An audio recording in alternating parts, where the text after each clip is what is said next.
जय हिंद, जय शिवराय बहिणींनो. तुमच्यासाठी आहे आता गुड न्यूज, ब्रेकिंग न्यूज आहे सर्वांसाठी. सर्व लाडक्या बहिणींसाठी आता ब्रेकिंग न्यूज आहे. कारण की अदितीताईंनी सर्व बहिणींसाठी आता गुड न्यूज दिलेली आहे.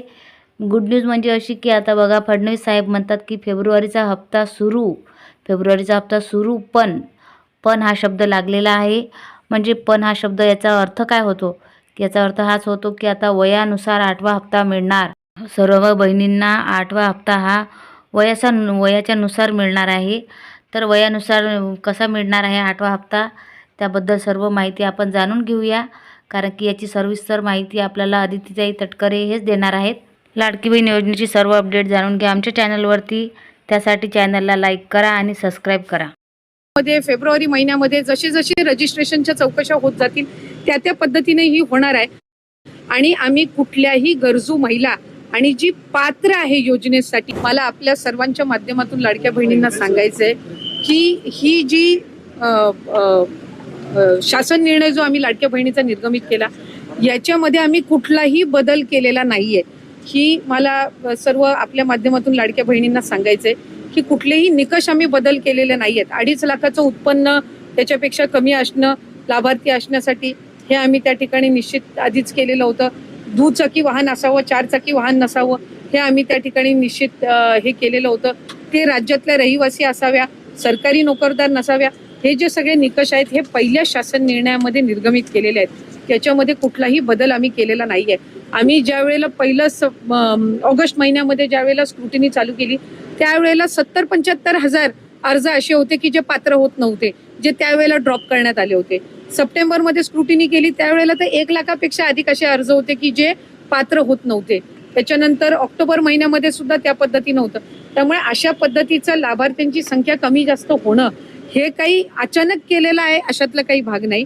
आणि निकषांमध्ये काही तक्रारी ज्या ऑक्टोबर, नोव्हेंबर, डिसेंबर महिन्यामध्ये ज्या प्राप्त झालेल्या आहेत, जे एका ह्याच्यावरून 2-2, 3-3 वेळा लाभ घेत आहेत अकाउंट्समधनं, किंवा ज्यांच्यात 4 चाकी वाहनं आहेत पण तरी सुद्धा ते अशा जे काही कंप्लेंट बेस्ड आहेत त्या संदर्भातली चौकशी करून त्यांचा आधीचा कुठलाही लाभ आम्ही त्यांच्या अकाउंटमधून परत घेतलेला नाही.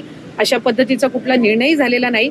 फक्त क्रॉस व्हेरिफिकेशनमध्ये जे पात्र ठरत नाहीयेत त्यांना त्या महिन्यापासूनचा लाभ हा बंद करण्याच्या दृष्टिकोनातून आम्ही त्या ठिकाणी ही पावलं उचललेली आहेत. निवडणुकीच्या आधी आपण असल्या प्रकारची कुठलीही स्क्रुटिनी न करता आम्ही असल्या प्रकारची आता मात्र निवडणूक संपल्यानंतर मी आपल्याला त्या संदर्भातली माहिती ही मगाशी सुद्धा दिली की आम्ही ऑगस्ट महिन्यामध्ये ज्या वेळेला आम्ही स्क्रुटिनी करायला सुरुवात केली त्याही वेळेला 77,000 पेक्षा अधिक महिला या अपात्र झालेल्या होत्या.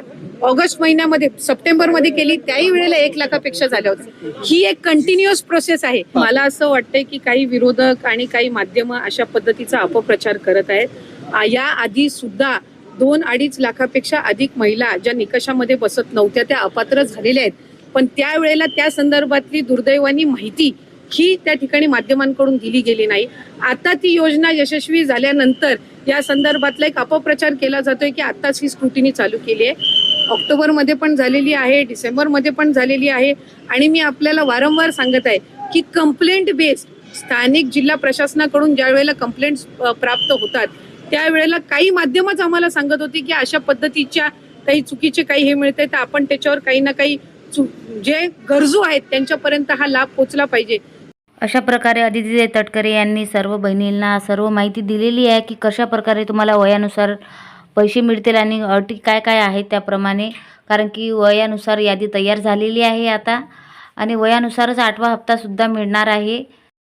वयाची अट राहणार आहे. आता वयानुसारच 8वा हप्ता मिळणार आहे आणि सर्व बहिणींसाठी वयाची अट राहणार आहे. वयाच्या अटीसोबतच आता लाडकी बहीण योजनेमध्ये 6 बदल झालेले आहेत.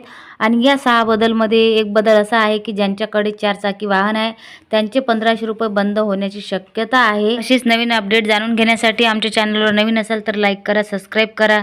जय हिंद, जय महाराष्ट्र, जय शिवराय.